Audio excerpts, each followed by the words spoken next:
Hello friends, I am C वर्धमानगा। ध्यान से सुनना सर। इससे पहले अपन ने बाकी चैप्टर्स टैक्स इनवॉइस तक के चैप्टर्स के क्वेश्चंस कवर किए। पेमेंट ऑफ टैक्स के चैप्टर के क्वेश्चन देखते हैं सर। आपसे सिंपल रिक्वेस्ट, लाइक करना, ठीक है, फ्रेंड्स को शेयर भी करना। Discuss the amount available in the electronic credit ledger which can be use for the making payment of any tax under the GST law. Sir देखो, credit ledger का use हम output tax liability पे करने के लिए use कर सकते हैं, ठीक है। सिर्फ टैक्स पे करने के लिए यूज कर सकते हैं। हाँ, ये बात अलग है सर कि सी से पहले सी होता है, फिर एस से एस होता है, फिर आई से आई होता है, फिर आई की क्रेडिट सी और एस में यूज हो जाती है। सर सी और एस की क्रेडिट आई में आप जाके यूज कर सकते हो, सी एस की आपस में यूज नहीं होती। ये सब ठीक है, ये सब दिक्कत नहीं है, बट आपको ये याद रखना है कि सर जो आपके पास क्रेडिट लेजर में पैसा है वो सिर्फ टैक्स पे करने के लिए यूज होगा। कैश लेजर का पैसा आप interest, penalty, tax, late fee, fine, ये सब के लिए यूज कर सकते हो सर। यही एक चीज है जो मेरे हिसाब से आपको ध्यान रखनी चाहिए सर, ठीक है। सिंपल क्वेश्चन था, इजी था सर, ठीक है। और ये भी ध्यान रख लेना कि सर क्रेडिट लेजर का पैसा सर आप रिवर्स चार्ज की लाइबिलिटी को पे करने के लिए यूज नहीं कर सकते, क्योंकि रिवर्स चार्ज की लाइबिलिटी कैश में पे होती है सर, ठीक है। आगे देखो, नेक्स्ट ये वाला क्वेश्चन मस्त है, देखो। GSTR 3B for the month of January. वही जनवरी मंथ का जीएसटीआर 3B कब डलता है सर? Feb 20 तक डलता है sir. Has been filed by the अविशल limited a registered person within the due date. Due date के अंदर फाइल किया, which is on 20th Feb को फाइल कर दिया। It came to the notice of the company that the tax due for the month of January has been short paid for 16,000।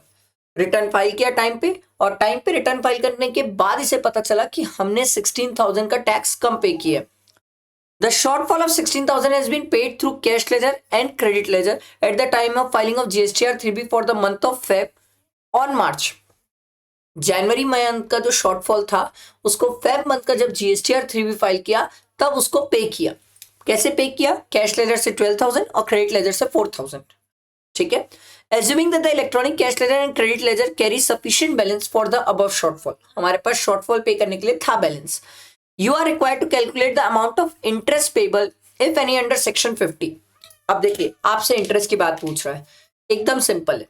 अगर आपने GSTR 3B time पे file किया है तो उस केस में जितना आपका शॉर्टफॉल है, जो आपकी ग्रॉस लाइबिलिटी है, उस पूरी ग्रॉस लाइबिलिटी पे इंटरेस्ट की बातें होगी। मतलब 16,000, इसमें आप 18% करेंगे इंटू डेज अपॉन 365 करेंगे। डेज अभी अपन काउंट कर लेंगे सर। और अगर आप नेक्स्ट वाले पार्ट में ये बोला है सर कि आप रिटर्न ही लेट डाले, जनवरी का रिटर्न फेब में डालना चाहिए था, बट आपने कब डाला सर? मार्च में डाला। तो उस केस में इन्होंने बोला sir net GST liability, net मतलब सर आपका जो 16,000 है ग्रॉस माइनस क्रेडिट लेजर में कितना पड़ा है सर? 4,000, ये 12,000। हम लाइबिलिटी कितने में बात करेंगे सर? 12,000 में बात करेंगे सर। 12,000 में इंटरेस्ट की बात करेंगे 18%। आई बात समझ? अब मैं आपको एक दो चीजें और भी बताना चाहता हूं, थोड़ा सा ध्यान से सुनना, इंपॉर्टेंट है क्योंकि इससे रिलेटेड एक अमेंडमेंट भी है सर। अमेंडमेंट ये है सर कि अगर आपके पास कैश लेजर में जब आप नेट जीएसटी लाइबिलिटी पे करने जा रहे हो, और अगर आपके पास कैश लेजर में पहले से पैसा पड़ा हो, तो जितना पैसा कैश लेजर में पड़ा होता है ना सर, उतने में आपका इंटरेस्ट आता भी नहीं है सर। इस क्वेश्चन में वो बात एप्लीकेबल नहीं है सर, इस क्वेश्चन में वो बात एप्लीकेबल नहीं है, बट मैंने आपको इसलिए बताया क्योंकि ये अमेंडमेंट का पॉइंट है। हर एक स्टूडेंट को पेमेंट ऑफ टैक्स चैप्टर में जाके ये वाला अमेंडमेंट जरूर देखना चाहिए। वेरी वेरी इंपॉर्टेंट, मेरे हिसाब से तो बहुत इंपॉर्टेंट है। अगर आप नहीं देखोगे तो फंस जाओगे सर, ठीक है। इस क्वेश्चन में तो सिंपल है सर, एक बार 12,000 और एक बार 16,000 में इंटरेस्ट आएगा सर।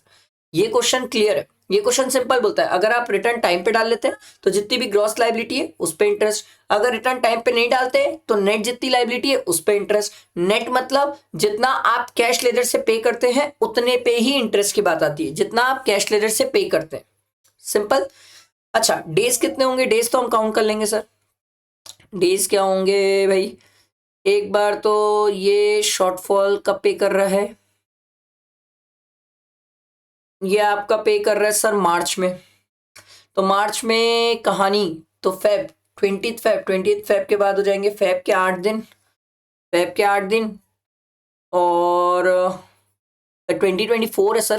फेब के 9, लीप ईयर है ना सर, तो 29 डेज आ जाएंगे सर। ये 29 डेज का इंटरेस्ट है, हाँ, यहाँ भी 29 डेज का इंटरेस्ट। समझ आई कहानी? बैठा दिमाग में? बाकी आप अमाउंट कैलकुलेट कर लेंगे सर। क्लियर हुआ सबको? बैठा है दिमाग में? इतना ही था पेमेंट ऑफ टैक्स। लाइक करना, फ्रेंड्स को शेयर करना।